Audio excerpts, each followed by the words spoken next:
Alhamdulillahirabbil alamin. Hamdan katsiran thayyiban mubarakan fih kama yuhibbu rabbuna wa yarda. Asyhadu an la ilaha illallah wahdahu la syarikalah wa asyhadu anna Muhammadan abduhu wa rasuluhu la nabiyya ba'dah. Allahumma shalli ala sayyidina Muhammadin wa ala alihi wa sahbihi ajma'in. Teman-teman yang dirahmati Allah Subhanahu wa taala, sifat dari iman itu fluktuatif. Gak usah iman, perasaan cinta aja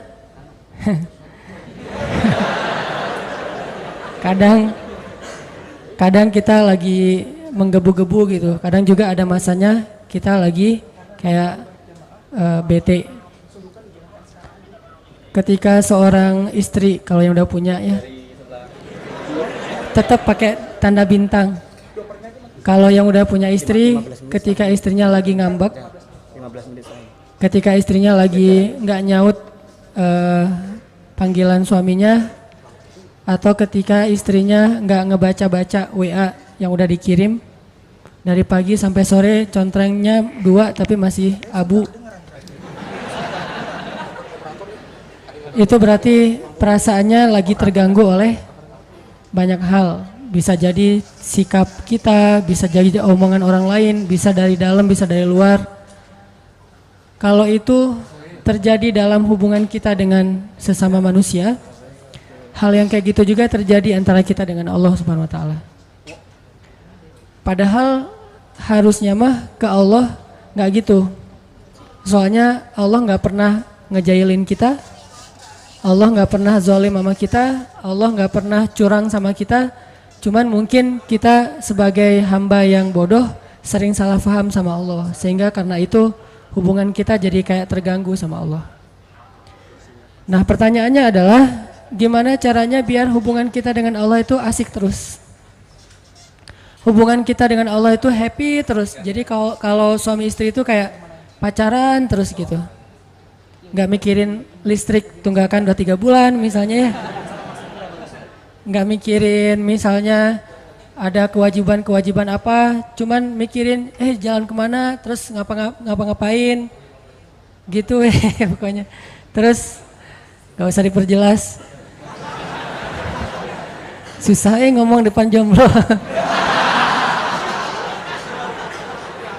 Banyak yang harus disensor ini mah. Nah, gimana caranya kita dengan Allah tuh punya hubungan yang selalu excited. Setiap hari itu bangun tidur bahagia. Apalagi bangun tidurnya sholat subuh. Walaupun dijamak sama duha sih. Selalu bahagia gitu pagi-pagi. Pagi bahagia, malam sebelum tidur WA Allah dulu 100 ayat. Kalau nggak sanggup 100 ayat, 10 ayat deh minimal. 10 ayat baca Quran. Jadi kayak kita sebelum tidur WA dia dulu. Sebelum tidur jangan lupa berdoa nanti biar bisa tahajud, kayak dalam tanda kutip pacaran Islami kata orang. Nah, ke Allah tuh gitu. Nge-WA dulu 10 ayat sebelum tidur, terus bangun malam yang dipikirin Allah dulu. Kalau kita kan asal melek yang dilihat handphone kan ya. Asal melek handphone, aduh handphonenya lowbat jadi khawatir. Ke Allah gitu gak sih? Ngerasa lowbat di hati kita jadi ada masalah terus khawatir. Nah, gimana caranya kita menjaga semangat hablum minallah, hubungan dengan Allah itu kayak kita ngejaga semangat hablum minannas. Pernah nggak ngerasa grup WA kita sepi aja, nggak ada chat sama sekali? Jangan-jangan itu anggota grup udah bikin grup baru dan kita nggak dimasukin. Itu biasa banget kan kayak gitu, cara ngusir secara halus, jadi kita nggak dikeluarin, nggak di-kick. Cuman mereka bikin grup baru yang tadinya anggotanya 50 orang, mereka bikin grup 49 orang, cuma kita doang yang nggak masuk gitu. Kenapa nih grup sepi banget, nggak ada chat sama sekali? Karena mereka chatnya di grup sebelah. Nah, kalau kita ngerasa grup WA kita tuh sepi, ada nggak rasa nih kenapa ya, saya ada salah apa ya ke teman-teman kok sepi banget? Kok tiba-tiba ada yang left group? Maaf ya, atau tiba-tiba ujuk-ujuk live group aja nggak ada pamit, nggak ada omongan apa-apa. Terus kita bertanya-tanya ada masalah apa ya? Kayak kita ngetelepon seseorang, kenapa selalu dialihkan ke nomor yang lain? Berarti nomor kita jangan-jangan di-blok misalnya. Kita nge-request untuk nge-follow dia kok nggak di-approve gitu ya, kok nggak diterima-terima. Kita minta di-fallback kok nggak di-fallback misalnya. Kita sering mempertanyakan hubungan kita dengan manusia, tapi sering nggak kita mempertanyakan hubungan kita dengan Allah? Setiap hari kita mempertanyakan hubungan kita dengan seseorang, apalagi seseorang yang ada rasanya di hati kita. Itu setiap hari kita pertanyain. Lasin udah lewat sekali, tapi yang saya belum dibaca. Lewat yang kedua kali, yang ketiga kali. Kenapa 3 kali lewat lasin tapi kok WA saya nggak dibaca aja dilewatin gitu? Memangnya dia yang WA banyak banget mempertanyakan. Kalau pas barengan dia kelihatan kayak agak sedikit kurang bersemangat gitu, kita mempertanyakan, kok kamu nggak bahagia bareng dengan aku gitu kan? Kita mempertanyakan terus hubungan kita sama seseorang. Apakah kita punya kepekaan yang sama untuk mempertanyakan hubungan kita dengan Allah Subhanahu wa taala? Dan kalau kita tidak baik hubungannya dengan Allah, nggak mungkin bisa baik dengan siapapun. Kalau nggak baik hubungannya dengan Allah, nggak mungkin kita bisa enjoy ngejalanin hidup kita. Nggak mungkin. Sama kayak kita kalau nggak baik hubungannya dengan orang yang kita sayangin, yang berpengaruh dalam hidup kita, itu pasti hari itu nggak nyaman. Pagi hari misalnya ada sedikit keributan kecil sama pasangan, itu sepanjang hari bete aja tuh. Tapi kalau pagi hari itu dibuka dengan mungkin kata-kata yang mesra, kata-kata yang baik sebelum pergi kerja, misalnya ada kecupan yang halal misalnya kan ya, itu pasti sepanjang hari bahagia. Kalau nggak percaya coba deh. Akad dulu maksudnya, akad udah gitu coba. Kamu ngapain akad? Cuma pengen ngerasain yang Ustadz Hanan ngomongin gitu. Cuma iseng doang gitu. Ini bahaya. Nah, itu pasti berpengaruh buat hari-hari kita, apalagi hubungan dengan Allah Subhanahu wa taala. Jadi kalau kita ngerasa kenapa ya saya sepanjang hari bete aja, kenapa ya setiap urusan saya bermasalah, kenapa ya saya kok nggak tenang, kenapa? Halu'a idza massahu syarru jazu'a wa idza massahul khairu manu'a. Ombang-ambing aja perasaannya tuh nggak stabil, labil banget. Berarti ada masalah antara kita dengan Allah. Sehingga kata Allah, caranya perbaiki illal musallin. Perbaiki hubungan kita dengan Allah lewat sholat. Sholat kita udah benar belum nih? Udah sholat kok, tapi benar nggak sholatnya? Jangan-jangan sholat kita sekedar basa-basi doang. Datang wudunya juga nggak sempurna, berdirinya nggak sempurna, asal udah beres pergi. Berarti sholat kita basa-basi. Itu mungkin salah satu penyebabnya. Illal musallin. Terus juga oh mungkin penyebab lain saya kurang zikir sama Allah, enggak yadhkurunallaha qiyaman wa qu'udan wa ala junubihim. Nah, hari ini kita pengen sharing gimana cara kita menjaga stamina iman, menjaga semangat excitednya dekat dengan Allah Subhanahu wa taala supaya hari-hari kita itu selalu bergairah. Terutama bergairah untuk berbuat baik. Dan yang kedua, tough dalam ngejalanin ujian-ujian hidup, lebih kuat gitu. Bahkan kalau perlu mudah-mudahan bisa survive dari setiap masalah. Teman-teman yang dirahmati Allah SWT, ternyata salah satu cara untuk, kalau bahasa agama itu namanya tajdid iman, memperbaharui iman. Ternyata salah satu cara memperbaharui iman, cara untuk kita nge-refresh, ngecas kembali iman kita itu banyak dengar cerita. Banyak dengar cerita orang-orang yang sukses dalam urusan keimanan. Dan itu berlaku bukan cuma dalam urusan agama. Dalam kehidupan sehari-hari juga kayak gitu. Kayak misalnya orang yang senang bisnis. Dia kalau dengar cerita-cerita orang-orang yang sukses dalam bisnis kan jadi kayak booster banget ya buat dia termotivasi sukses secara bisnis. Ikut kayak pelatihan motivasi atau ikut seminar yang motivatornya, trainernya cerita tentang siapa gitu yang sukses dalam setahun meraup sekian miliar, yang dalam usia 17 tahun sudah punya omset sekian ratus juta. Itu kan bikin kita semangat untuk berusaha, semangat untuk berbisnis karena dengar banyak cerita. cerita orang sukses. Gitu juga berlaku dalam masalah main. Misalnya kita senang main apa gitu, main BMX atau skateboard atau apalah permainan-permainan anak-anak muda. Dengerin cerita-cerita orang yang berhasil ngelakuin satu trik atau apa, itu kan bikin kita jadi penasaran pengen nyoba. Kayak kalau di surfing itu di laut, dengerin oh ada yang nyoba spot baru. Di sana tuh ombaknya barrel misalnya atau apa, cerita-cerita tentang menaklukkan satu spot, satu poin ombak, sehingga kita jadi penasaran, aduh pengen ya bisa kayak dia, aduh pengen ya bisa senyaman dia di atas papan, aduh pengen ya bisa seperti dia pas bunny hopnya BMX misalnya, aduh pengen kayak dia ya touring keluar kota.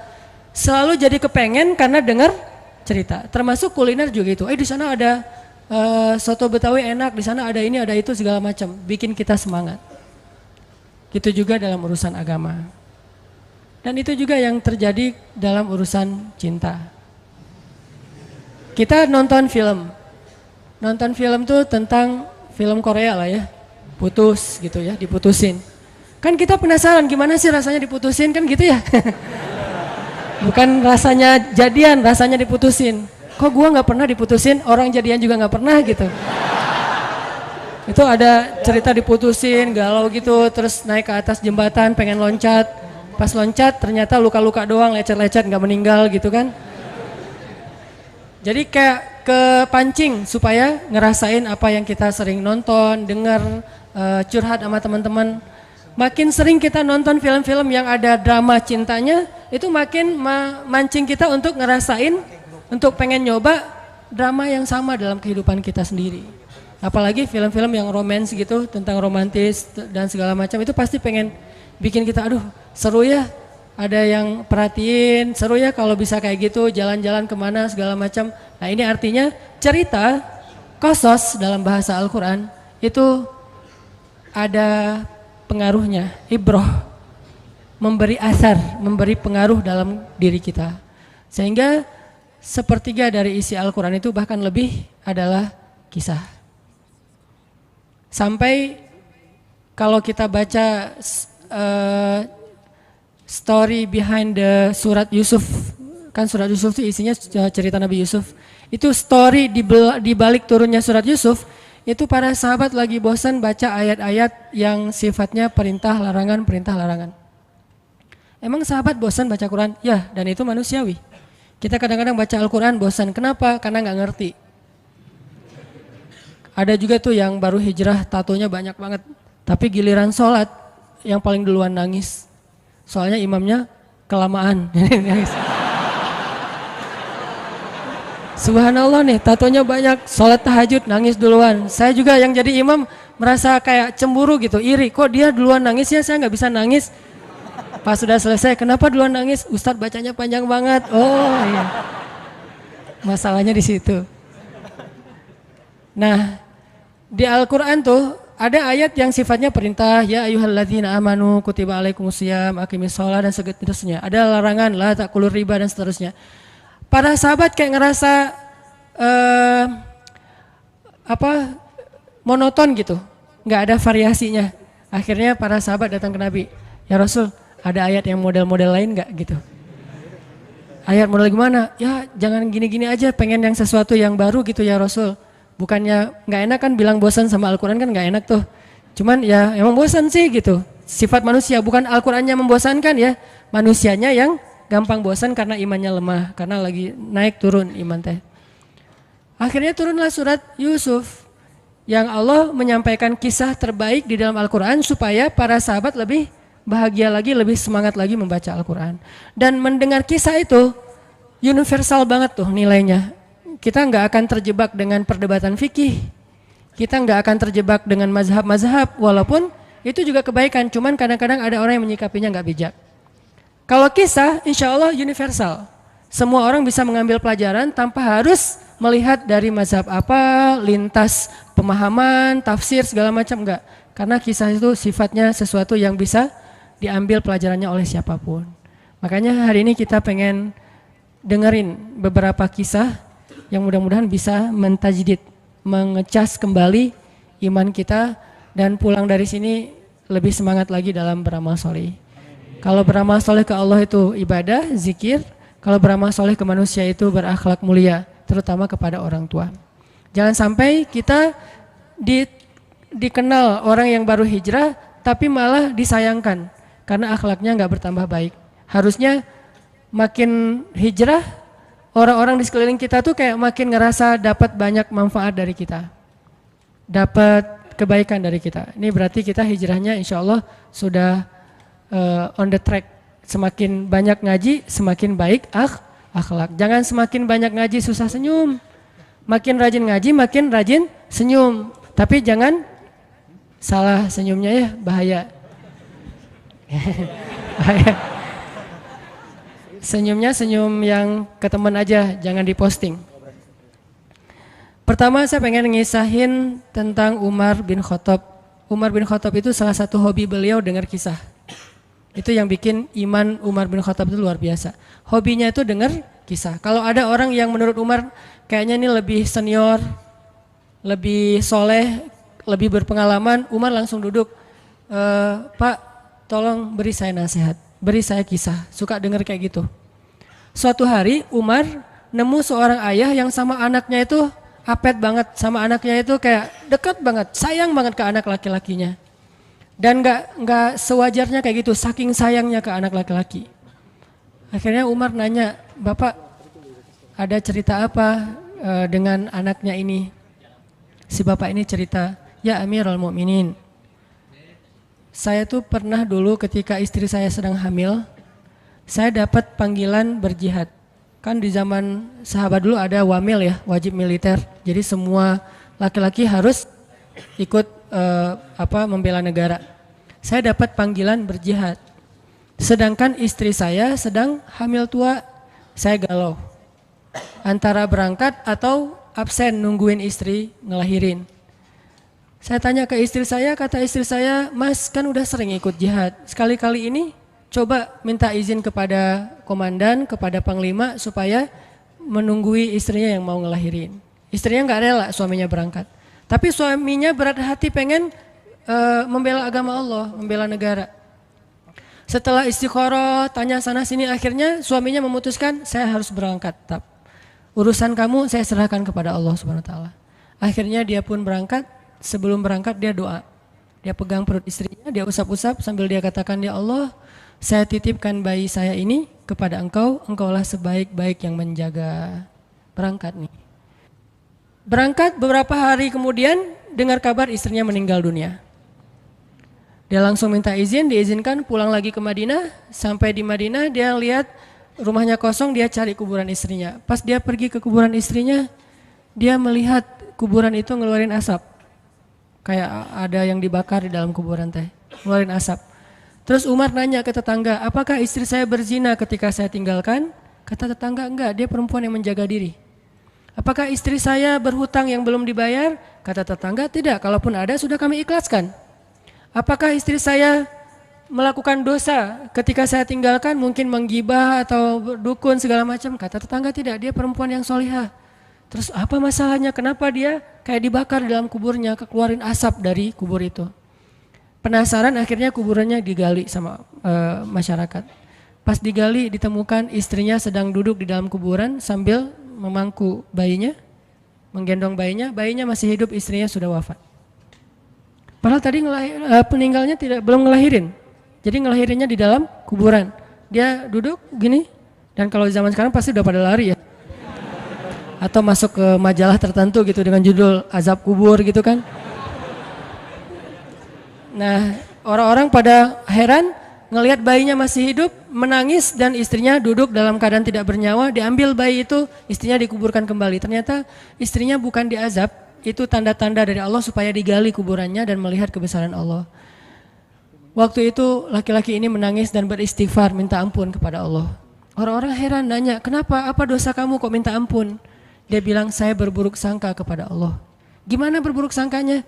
Sebelum saya berangkat berjihad, saya mengusap perut istri saya katakan, ya Allah, saya titipkan bayi saya kepadamu, engkau sebaik-baik penjaga. Saya enggak mengatakan bayi saya dan istri saya. Karena saya pikir istri saya sudah dewasa, bisa menjaga dirinya. Sedangkan bayi masih lemah, dan dia butuh penjagaan Allah. Saya berburuk sangka kepada Allah. Saya pikir manusia bisa menjaga diri sementara bayi tidak. Orang dewasa bisa, sehingga Allah hanya menyelamatkan apa yang saya titipkan dan membiarkan apa yang saya tidak titipkan. Aku tergantung prasangka hambaku kepadaku. Ana inda abdi bi. Kalau kita tawakal ke Allahnya 100%, Allah nolongnya 100%. Dan ukuran persentase itu yang tahu cuma kita, karena di hati kita itu yang muncul. Ada satu titik keraguan berarti kurang dari 100%. Keraguan itu memperlambat datangnya pertolongan dan keajaiban dari Allah. Makanya aku tergantung prasangka hambaku kepadaku. Kenapa ada orang di zaman dulu tuh kayak dapat karomah, keajaiban-keajaiban dalam hidupnya. Kayak nggak mungkin terjadi secara logika dan ilmiah. Karena memang dia yakinnya ke Allah itu 100%. Apakah kalau kayak gitu kita nggak perlu ikhtiar? Perlu, tapi ikhtiar nggak ada hubungannya dengan keyakinan. Ikhtiar itu hubungannya dengan kewajiban. Allah yang suruh ikhtiar, tapi yakin berhasil apa enggak, itu urusan yang kedua, urusan hati antara kita dengan Allah Subhanahu Wa Taala. Kayak kita minum obat, tentunya kita harus beli obat yang paling bagus, dokter yang paling recommended, yang spesialis. Oke, itu ikhtiar. Tapi kalau sampai hati kita terlibat dengan ikhtiar itu, meyakini bahwa kalau ini pasti sembuh, kalau ini kayaknya nggak ada harapan, soalnya dokter juga nggak ahli, berarti hati kita sudah terpaut dengan makhluk dan berarti sudah berkurang yakinnya kepada Allah. Saat itu kita tidak akan melihat keajaiban. Yang terjadi dalam hidup kita saat itu apa? Hal-hal yang ilmiah. Kenapa kita hanya ngalamin hal-hal yang ilmiah? Karena kita yakinnya kepada hal yang ilmiah. Kenapa ada orang yang ngalamin hal-hal yang sifatnya miracle? Karena dia yakinnya kepada mukjizat. Yakinnya kepada aun atau pertolongan dari Allah Subhanahu Wa Taala. Jadi bukan kita tidak berikhtiar, ini bab a'malul qulub, amal hati. Apakah hati kita yakin gak sama Allah Subhanahu Wa Taala? Dan Umar mendengar cerita itu semakin yakin sama Allah. Makanya nanti muncul kasus di zaman Umar tuh luar biasa. Ini presiden kalau imannya 100% ke Allah, ada masalah di negaranya tuh dia tinggal bilang ya Allah beres tuh masalah. Jadi di Mesir waktu itu ada musim paceklik sampai sungai Nil tuh hampir habis tuh. Sehingga air sungai Nil nggak mengalir lagi ke ladang-ladang jagung, gandumnya orang-orang Mesir. Dan orang Mesir yang dulunya menyembah anak sapi betina mulai syirik lagi nih. Mulai berpikir kalau kayak gini mah sama aja, setelah Islam datang kita tetap aja susah, paceklik, mending kita doa lagi ke nenek moyang kita, dewa-dewa yang dulu. Gubernur Mesir yang namanya Amr bin As waktu itu ngirim surat kepada Umar ke Madinah. Ya Amirul Mukminin, Mesir sedang diuji oleh Allah dengan kekeringan dan masyarakatnya hampir syirik. Kami mohon bantuan dari pusat, dari Madinah untuk membantu bagaimana mengatasi kekeringan di Mesir. Begitu surat itu sampai ke Umar bin Khattab, Umar nulis balik surat dalam bentuk doa. Bismillahirrahmanirrahim. Ya Allah, turunkanlah hujan untuk masyarakat rakyat Mesir. Dikirim ini surat ke Mesir. Waktu itu ibu kotanya masih Alexandria, belum Kairo. Dikirim ke Alexandria, malam itu diambil sama Amr bin As. Pas dibaca oleh Amr bin As, Bismillahirrahmanirrahim. Ya Allah, berikan rakyat Mesir hujan yang mencukupi untuk mereka. Saat itu juga hujan turun. Sampai sungai Nil meluap dan menggenangi ladang-ladang jagung dan gandumnya orang-orang Mesir. Dan mereka bertakbir semuanya. Cuman ngirim surat doang dari Amirul Mukminin. Kan enak ya? Coba kalau kita hidup di zaman Umar. Ya Amirul Mukminin, saya belum dapat jodoh. Ya Allah beri dia jodoh. Beres. Cepet banget loh. Ya Amirul Mukminin, dia nolak saya. Ya Allah terimalah. Terima. Yang kemarin nolak, hari ini kenapa ya saya jadi serak sama dia? Gara-gara doa Amirul Mukminin. Ini artinya teman-teman, keajaiban dari yakin kepada Allah itu luar biasa dari kisah Bapak tadi tuh. Kalau kita berbaik sangka kepada Allah. Kenapa nggak ikhtiar? Mungkin sudah ikhtiar, bikin pengairan segala macam tapi belum berhasil. Yang kurang cuma satu, doa.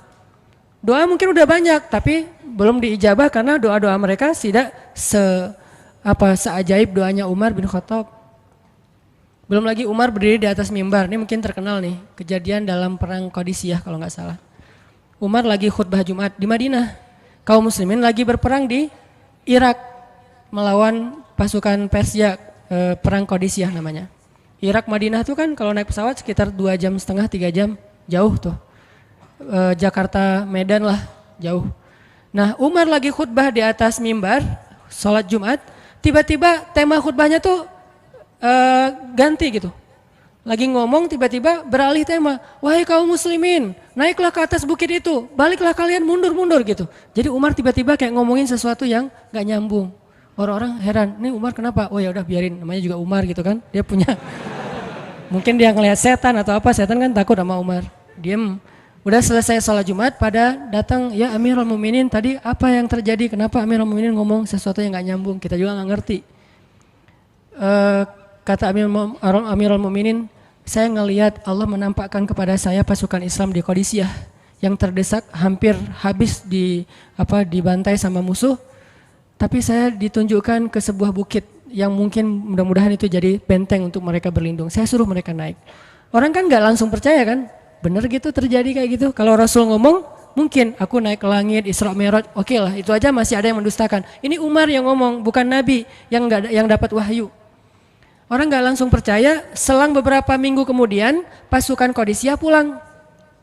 Jadi utusan mereka pulang bawa berita tentang kemenangan perang dalam perang Qadisiyah. Dia cerita, suatu hari di hari Jumat kami sedang berperang. Kami terdesak, hampir habis dibantai sama musuh. Udah gak ada jalan untuk berlindung. Tiba-tiba kami mendengar suara Umar. Amirul Mukminin berteriak, wahai kaum muslimin, naiklah ke atas bukit ini supaya kalian terlindungi. Akhirnya kami mundur naik ke atas bukit dan selamat waktu itu. Berarti benar-benar terjadi. Kok bisa? Ya qadarullah. Ini keajaiban iman mereka. Apakah kita bisa mendapatkan pengalaman-pengalaman kayak gini? Bisa kalau keimanan kita dengan level yang sama. Kalau nggak selevel yang sama pun minimal kita nusaddid. Kalau kita tidak bisa sama persis, minimal kita berusaha untuk nuqarib. Berusaha untuk pengalaman kita nanti walaupun nggak sama persis mirip-mirip dengan pengalaman mereka. Lagi-lagi bukan berarti tidak berikhtiar.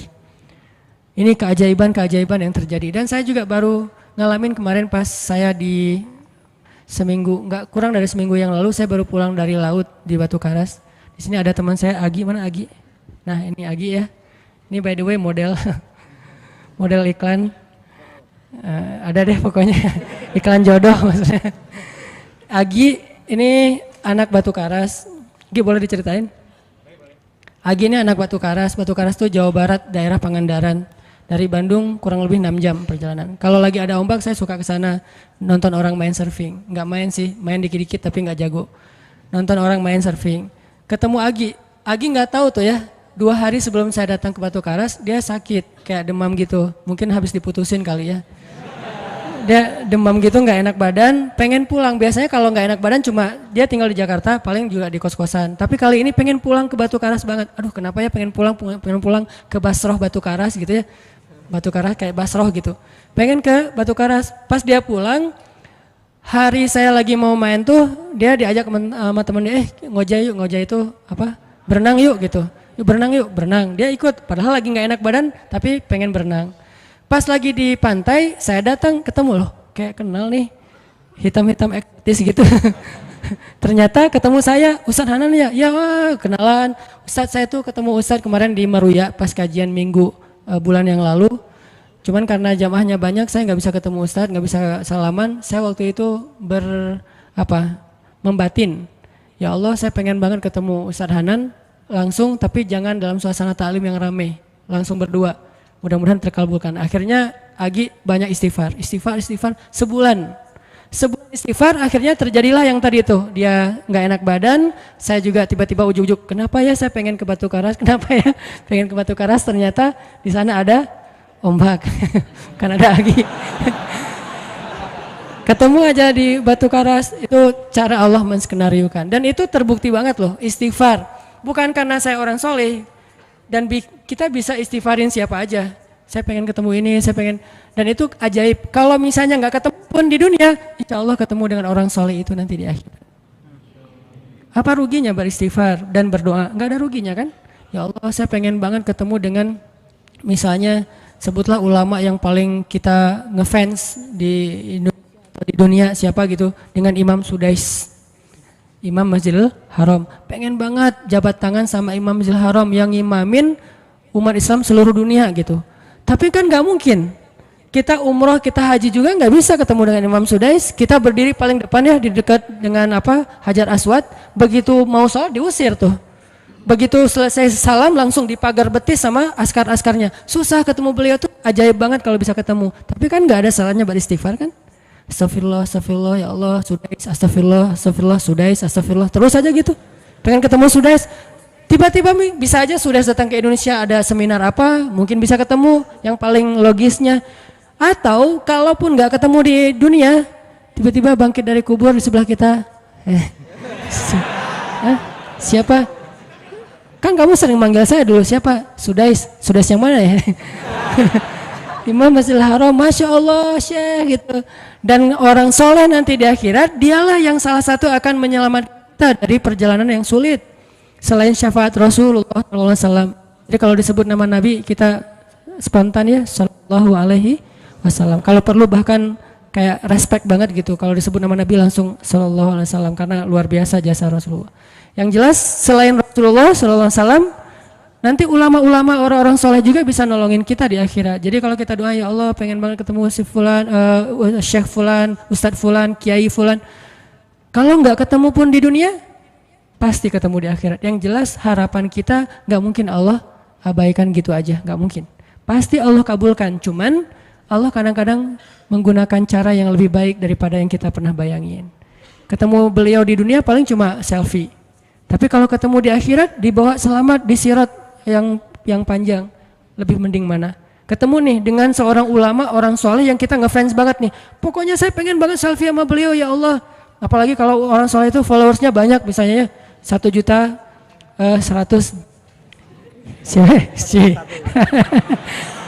Sedikit itu mah, banyak model yang 17 juta, 19 juta. Pengen followersnya nambah kalau selfie sama beliau. Cuma nambah followers. Tapi kalau ketemunya di akhirat, nambah apa? Nambah derajat, naik level. Kita jadi selevel dengan masuk ke level beliau, padahal kita mah malahnya nggak selevel gitu. Kenapa? Karena dibawa sama beliau. Orang soleh itu kalau mau masuk surga, teman-teman nyari teman-teman yang mencintainya di dunia. Ya Allah, mana Fulan, dia mencintai saya di dunia. Ya Allah, mana Fulan, dia mencintai saya di dunia. Allah bilang, dia masih tuh di sidang, belum beres-beres, sudah sidang ke-30 misalnya. Kan sidang di dunia aja satu kasus berpuluh-puluh kali kan, gimana sidang akhirat lebih berat lagi tuh.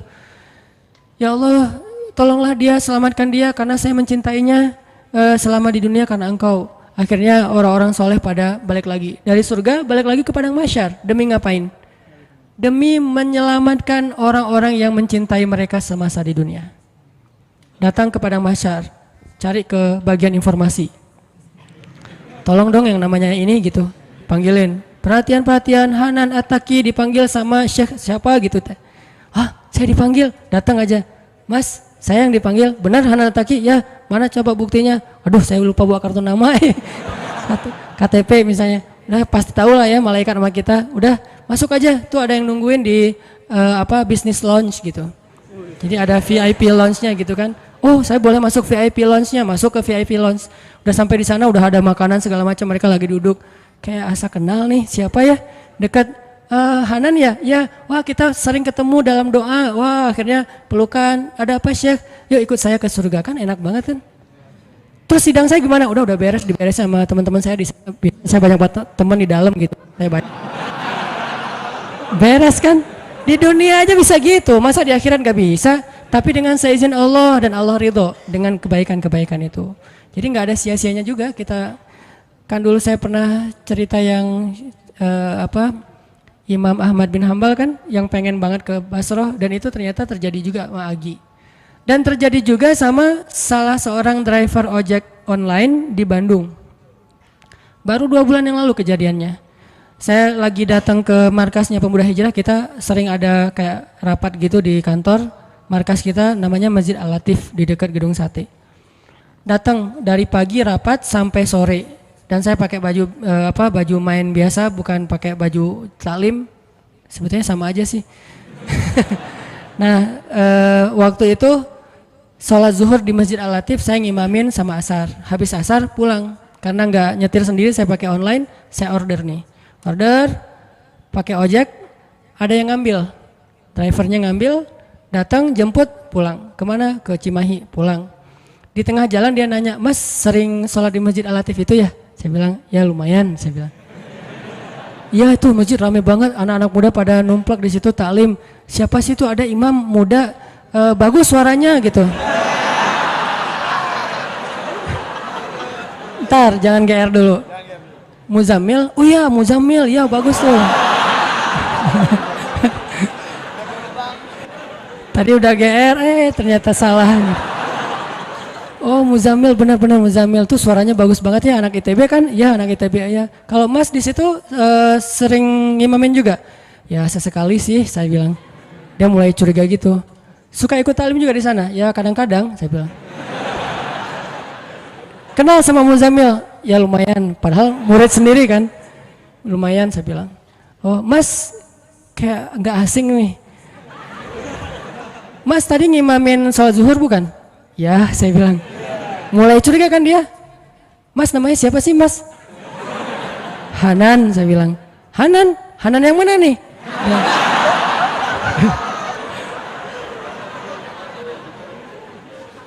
Saya bilang Hanan Taki. Wah langsung oleng deh mah.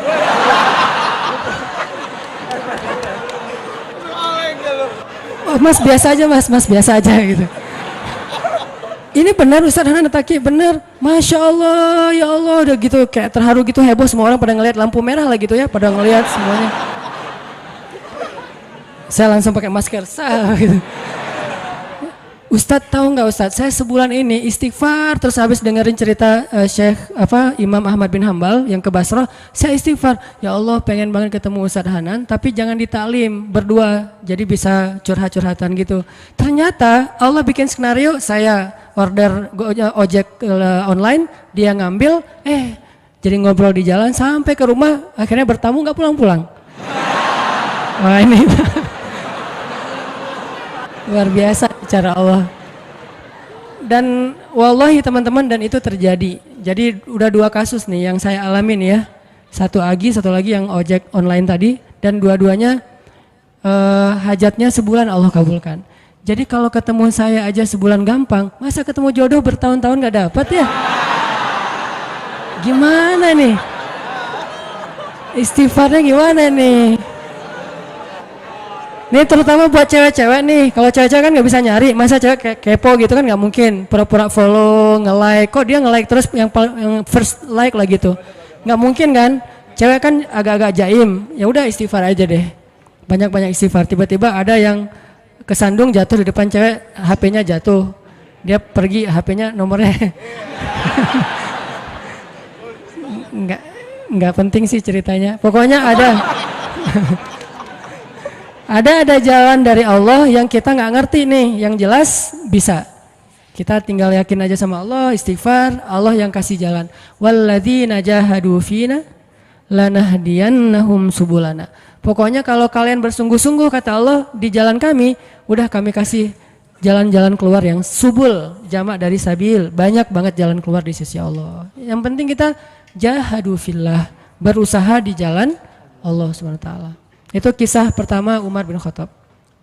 Kisah kedua teman-teman yang dirahmati Allah SWT, yang bisa ngebooster iman kita ke Allah tuh kisah ada seorang ulama namanya Ibrahim Al-Asom.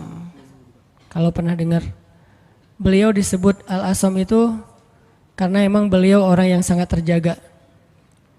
Ibrahim Al-Asom ini ulama miskin, pengen haji. Setiap ada orang yang berangkat haji, beliau kayak ngucapin selamat gitu, terus melepaskan. Pas pelepasan jamaah haji, beliau selalu baper, nangis sendiri di pojok rumah. Dilihat sama putrinya, kayaknya ayah pengen banget haji nih, tapi nggak cukup nafkah. Anaknya yang putri yang paling sulung nanya, "Pah, kenapa sih papa nggak haji aja?" Kata Ibrahim Al-Asom, "Nak, kalau ayah haji, terus yang nafkahin kalian siapa? Biaya haji mungkin murah, tapi nafkahnya siapa? Sementara istrinya, keluarganya nggak ada yang nafkahin selain suaminya ini, orang tua."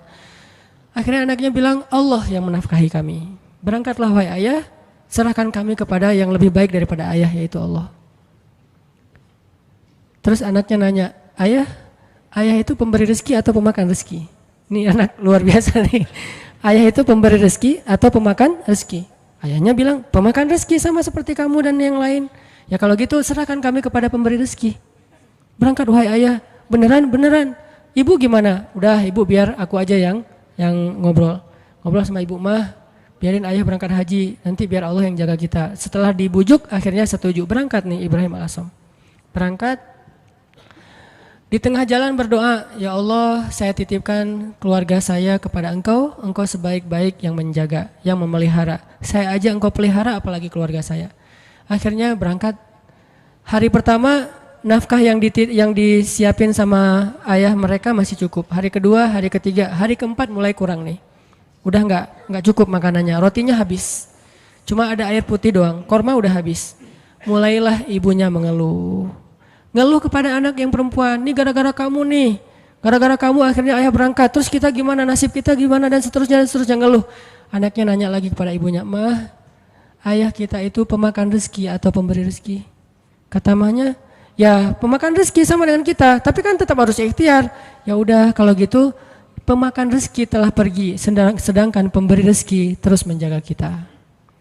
Allah kan gak pergi, yang pergi itu yang makan rezeki, Allah gak pergi. Jadi tenang aja mah, sabar sedikit. Karena kalau Allah mau ngasih kejutan, Allah biasanya suka ngasih ujian dulu.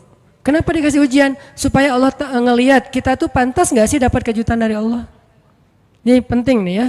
Kalau Allah pengen ngasih kita surprise, Allah biasanya nguji dikit. Kenapa diuji? Karena Allah pengen lihat kita tuh pantas gak sih dapat surprise yang luar biasa dari Allah.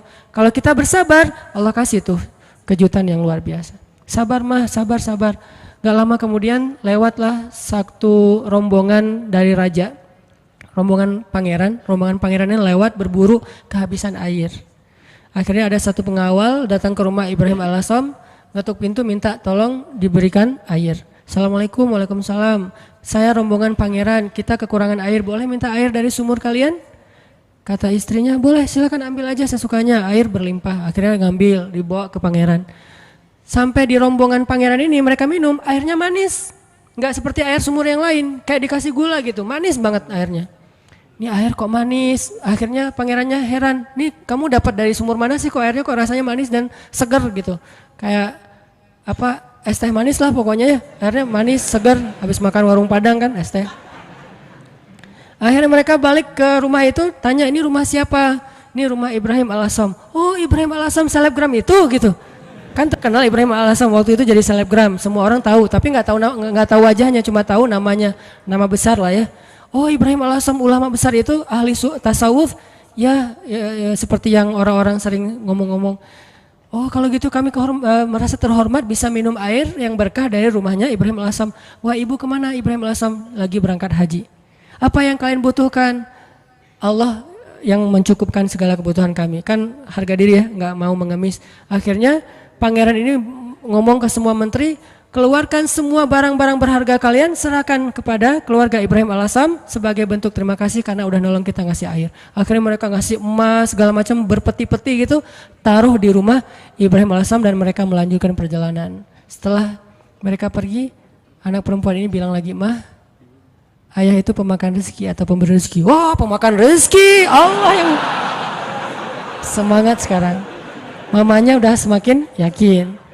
Ayahnya pulang, harta itu belum habis. Selama beberapa tahun mereka bisa makan tanpa harus bersusah payah. Nah ini artinya tingkat keyakinan kepada Allah itu setelah ikhtiar pastinya memberi kita kejutan-kejutan yang kita nggak pernah bisa ngebayangin. Nah dalam hidup kita kadang-kadang harus berani bertaruh karena Allah. Kan kita sering gambling karena manusia kan?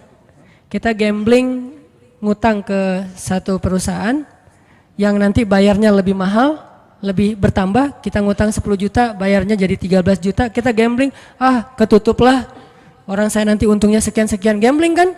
Kenapa kita berani gambling kepada makhluk yang bahkan tidak ada niat baik untuk menolong kita? Tetapi kita tidak berani gambling kepada Allah yang bahkan berjanji pasti akan menolong kita selama kita di jalannya.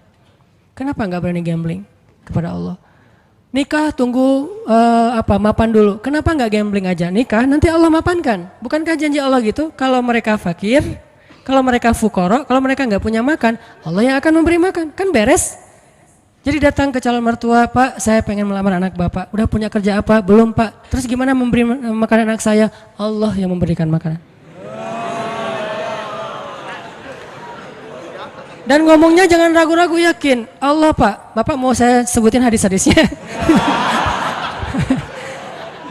Siapin aja buku hadisnya beberapa lembar ya. Silakan, Bapak boleh dibaca-baca pas waktu senggang. Mungkin waktu itu nggak langsung diterima. Hidayah orang kan bertahap ya. Waktu itu minimal dia udah ngerti dulu. Hari seminggu kemudian setelah dia baca hadis-hadis, akhirnya dia nelpon untuk ngomong lagi, minta hadis yang lain, tapi nggak nerima-nerima gitu. Cuma pengen belajar agama doang. Intinya teman-teman, yakin sama Allah, bukan nunggu mapan baru nikah. Nikah Allah mapankan. Nunggu punya bekal baru berangkat ke luar negeri ke Mesir. Berangkat dulu, nanti Allah kasih bekal.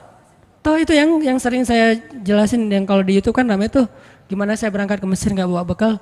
Ikhtiar udah mentok, dan mentok-mentoknya cuma dapat $1.000. Udah mentok banget tuh. Tabungan dikuras, kemudian ikut beberapa perlombaan supaya dapat hadiah. Memang waktu itu saya nggak ikhlas, pengen juara supaya dapat hadiah, dapat 500.000, dapat 1 juta. Wah, bisa dikumpulin $1.000, habis bayar tiket sama travel. Nggak ada uang sisa sama sekali, Rp1 juga enggak. Kan ikhtiarnya udah mentok nih. Apakah doa pernah mentok? Doa itu nggak ada mentoknya, ada aja terus. Ya udah, ya Allah, saya udah ikhtiar, dapatnya cuma $1.000. Sisanya pasti banyak, cuman ada di sisi Allah, bukan di sisi saya. Ada banyak, cuman di sisi Allah. Allah ghaniyun, Allah maha kaya. Wa ma indallahi khair, dan apa yang ada di sisi Allah pasti lebih baik daripada yang di sisi kita. Allah ngasihnya pas kita butuh. Sekarang saya kan belum butuh, butuhnya buat bayar travel. Ya udah, Allah bayarin dulu buat travel. Kalau buat makan nanti ngasihnya pas mau makan, jangan sekarang.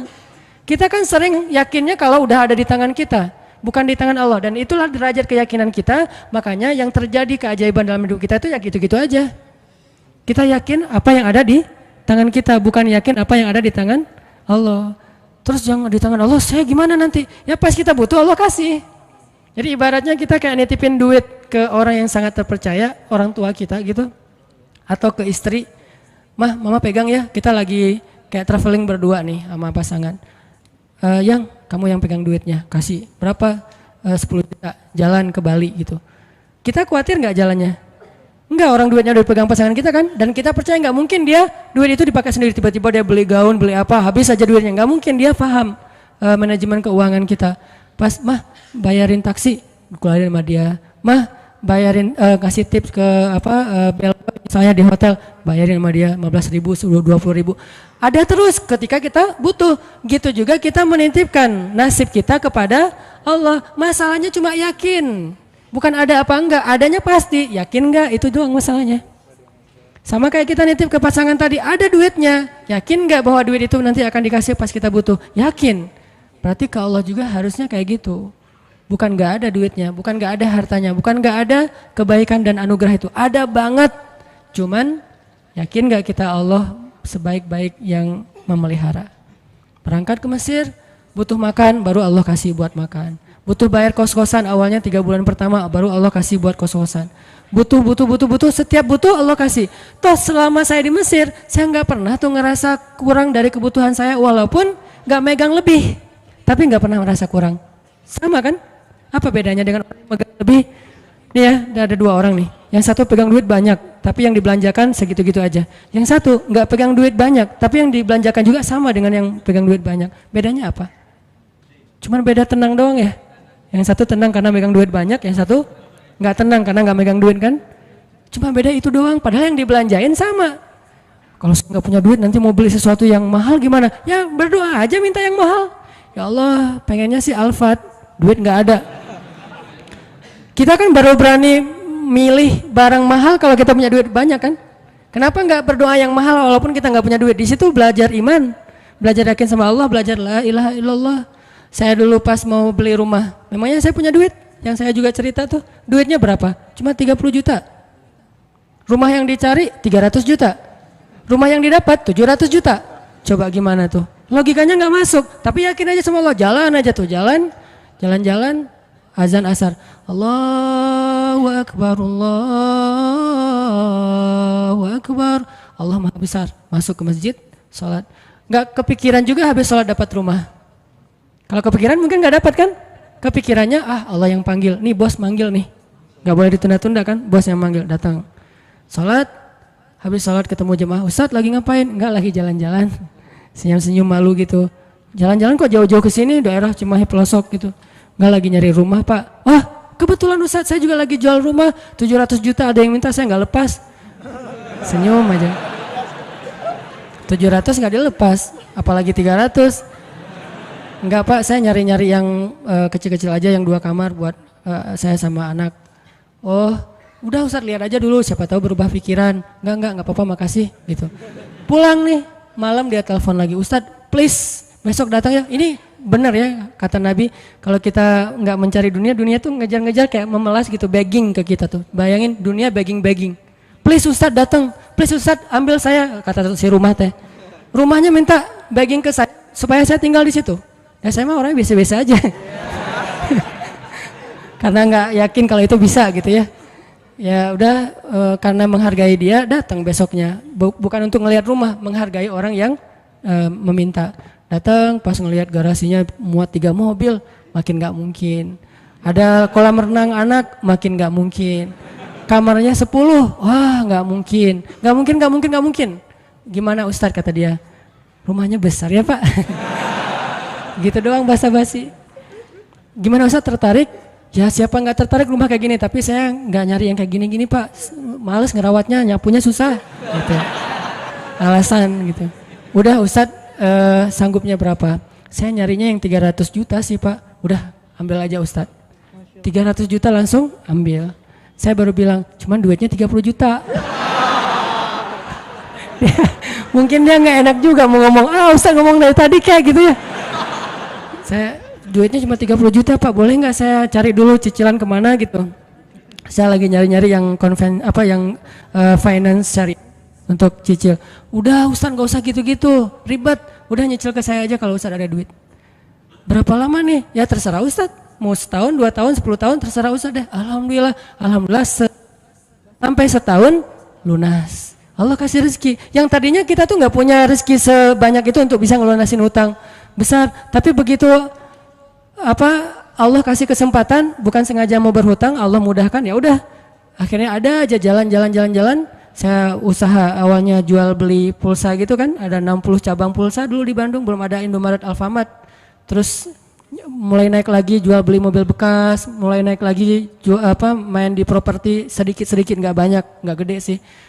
Tapi di situ Allah ternyata benar ya, kalau kita mintanya ke Allah, Allah Maha Kaya, bisa ngasih lebih dari yang bisa dikasih oleh manusia. Kalau minta ke manusia, minta banyak-banyak amat sih, kan gitu kan ya.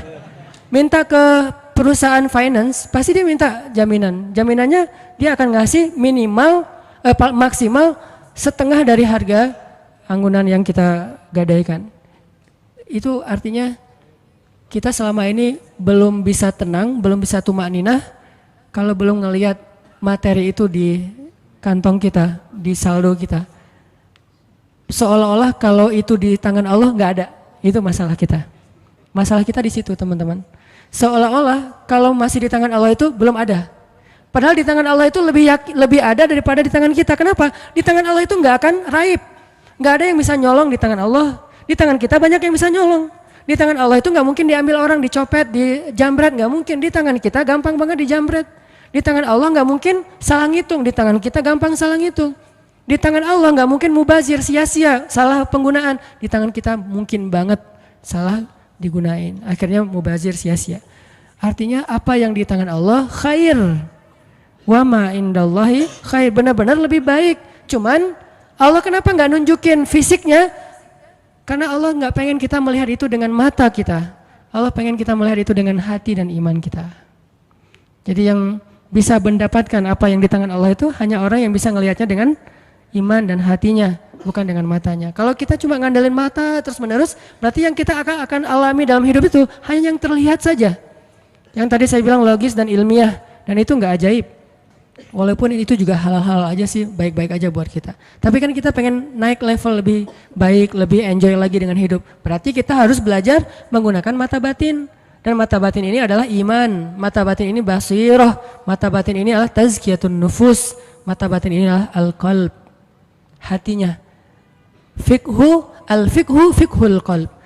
Pemahamannya bukan pemahaman fikiran, pemahamannya fiqhul qalb, fiqhul qulub, difahami dengan hati. Itu teman-teman dalam segala urusan, mau kerjaan, mau skripsi, mau kuliah, mau jodoh, mau apapun, gunakan bukan hanya mata fisik kita untuk melihat kayak nggak ada tanda-tandanya nih. Mungkin di sini nggak kelihatan, tapi di sini Allah yang mendatangkan. Tiba-tiba ada keajaiban terjadi dalam kehidupan kita. Dan saya sering ngalamin yang kayak gitu-gitu tuh sering banget. Termasuk ketika dapat musibah. Kalau kita tahu bahwa kalau kita dapat musibah dan kita ridho, bukan ikhlas ya. Kalau ikhlas kan ibadah. Kalau musibah namanya ridho. Walaupun orang Indonesia suka bilang yang ikhlas ya, bukan yang ikhlas, yang ridho ya gitu.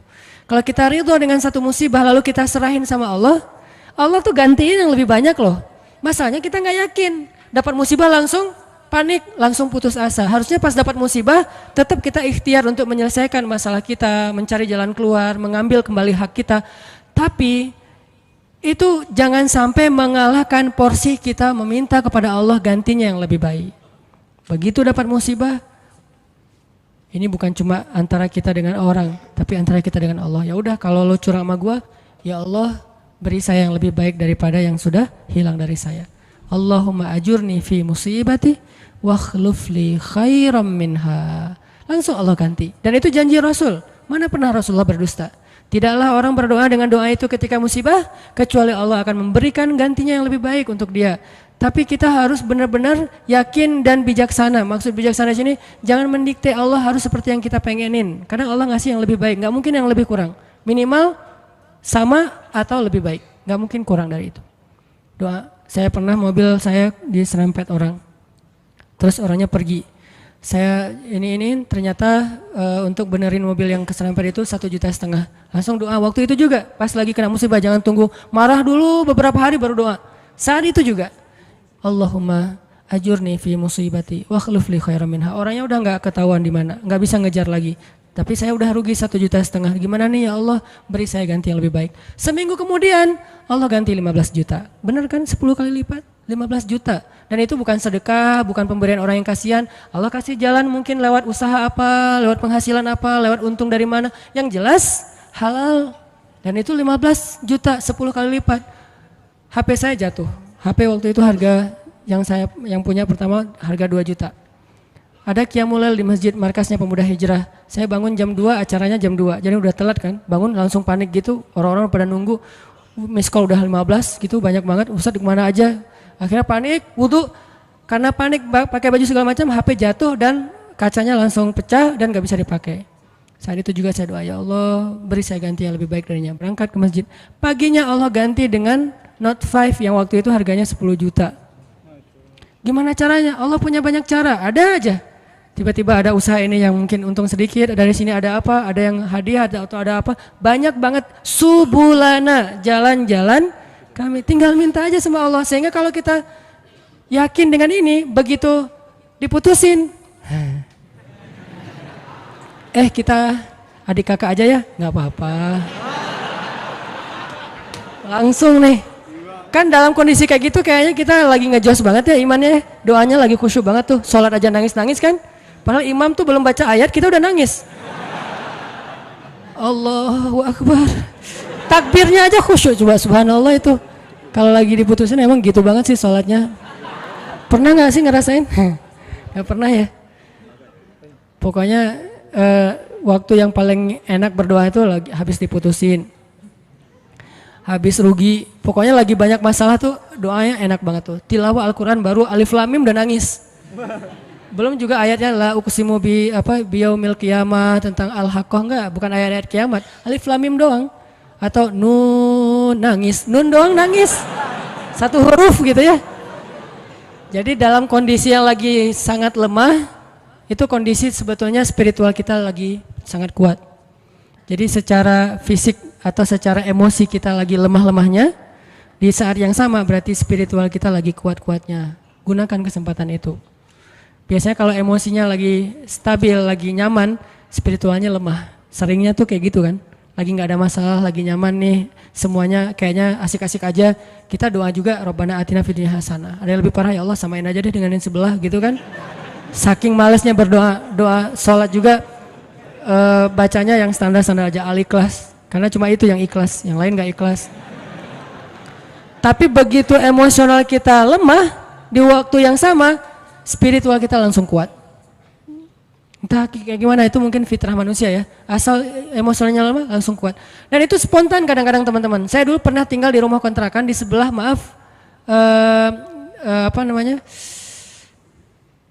lokalisasi. Jadi di sebelah rumah saya itu ada kayak asrama kayak gituan, kupu-kupu senja.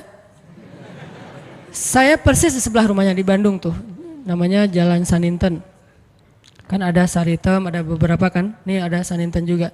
Saya tinggal di sebelahnya. Kalau malam pokoknya kita sering dengar banyak hal-hal aneh aja di sebelah. Kalau saya mau ke masjid, saya sengaja ke masjid itu pakai jubah, pakai sorban, gitu ya. Terus janggot digini-giniin, padahal nggak panjang, tapi digini-giniin. Jalan depan cewek-cewek itu sore kan mereka udah pada duduk, udah selesai dandan, udah wangi kan, duduk depan gang tuh. Saya jalan, Assalamualaikum, Waalaikumsalam. Lewat. Kadang-kadang kalau malam mereka nggak kenal saya lagi lewat pakai motor gitu, langsung disamperin, om gini. Saya tinggal di situ. Oh ya maaf om, saya balik panggilin. Suka dipanggil-panggil gitu. Orang saya tinggalnya di situ. Pas anak udah agak gede, saya khawatir anak jadi nggak sehat dengan lingkungan itu, baru pindah. Tadi mau cerita apa ya? Hah? Oh ya, spontan ya. Nah yang punya tempat itu pastinya nggak pernah sholat dan memang preman juga sih, badannya gede. Kalau dengan saya mungkin 4 kali saya lah, gede banget pokoknya, gede banget orangnya, tinggi besar dan nggak ada yang berani sama dia.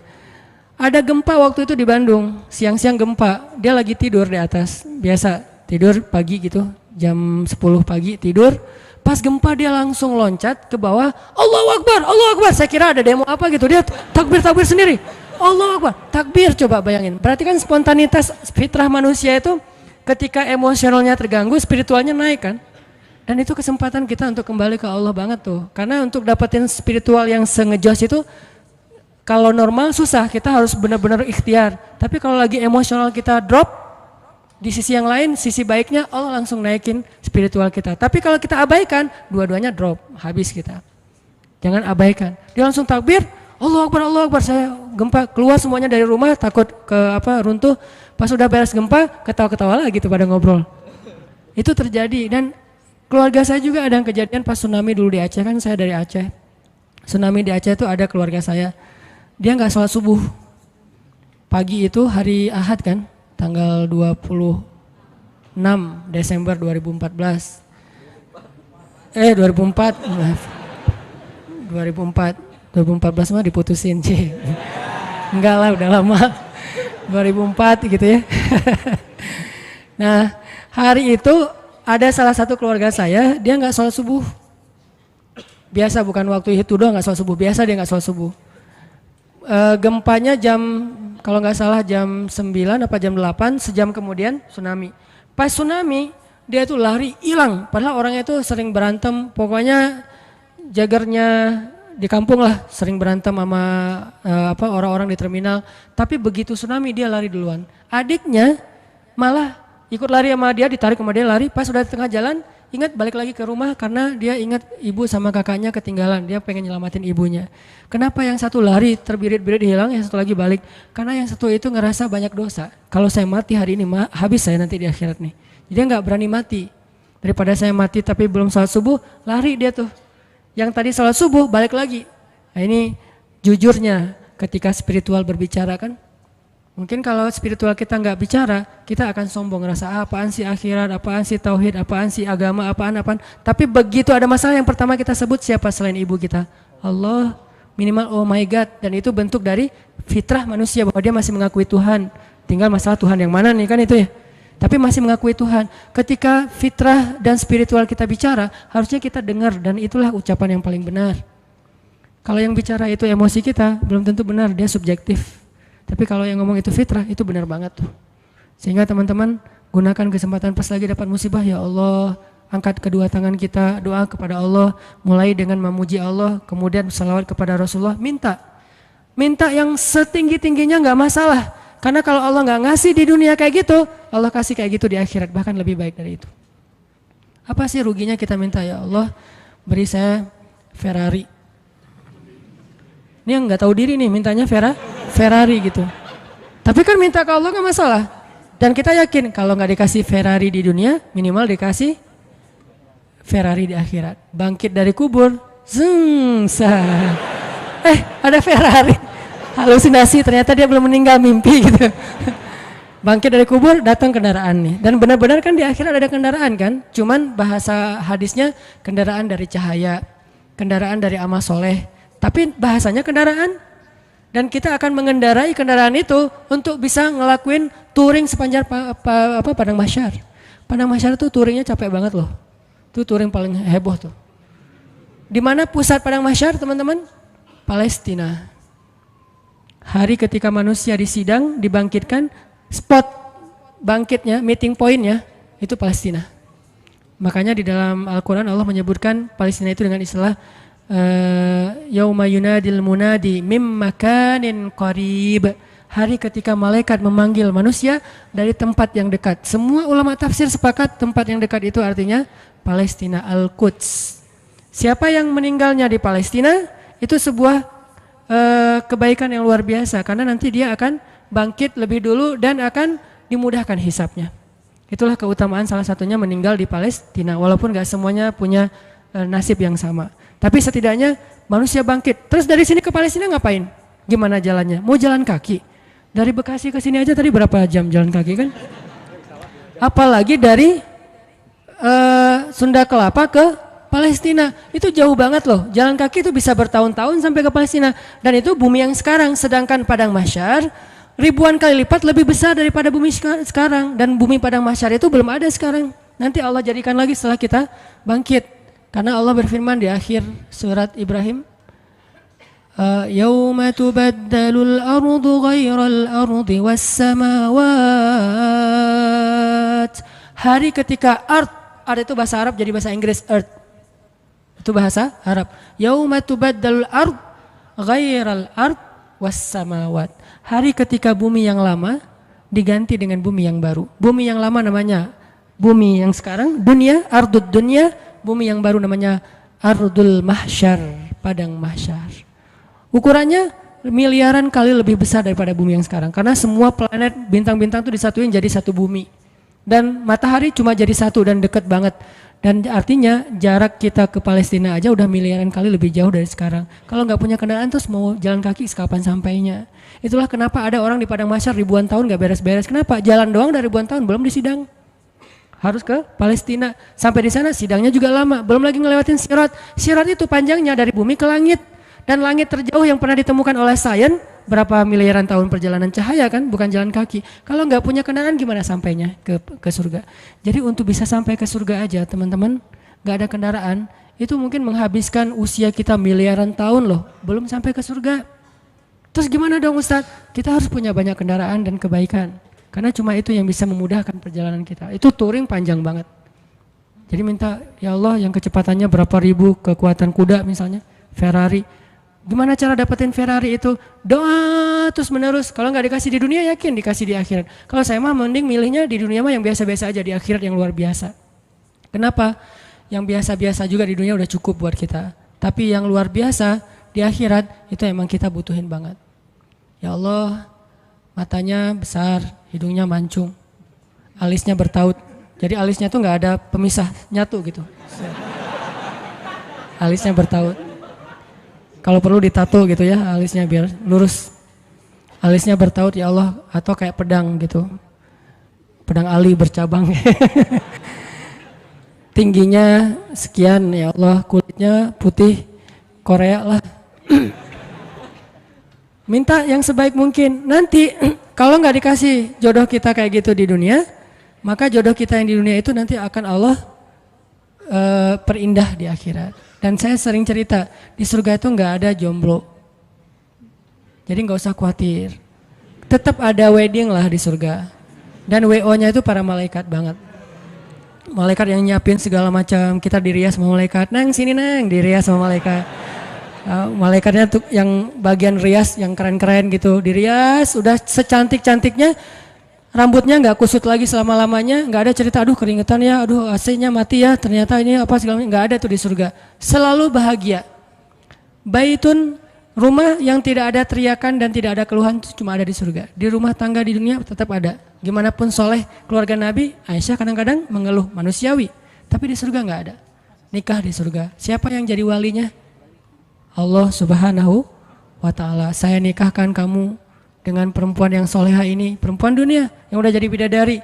Dengan mahar surga satu seluas langit dan bumi. Saya terima nikahnya. Nggak ada cerita di surga itu ngucapin akad nikah salah. Itu nggak ada. Sah, kata saksi. Sah nggak ya? Sah nggak ya? Nggak deh. Ternyata saksinya mantan belum bisa move on gitu. Hati-hati cari saksi ya, jangan mantan. Pasti nggak sah melulu itu mah. 10 kali juga nggak sah. Intinya teman-teman, surga itu didapetin kalau kita benar-benar di dunia ini menggunakan semua kesempatan di sisi Allah SWT. Ada masalah minta ke Allah, ya Allah, doa aja yang sebaik mungkin, nggak ada sia-sianya. Itu beberapa kisah yang mudah-mudahan bisa booster semangat kita beramal soleh. Dan selalu hadir dalam majelis para ulama. Dengerin taklim itu bukan berdebat ya,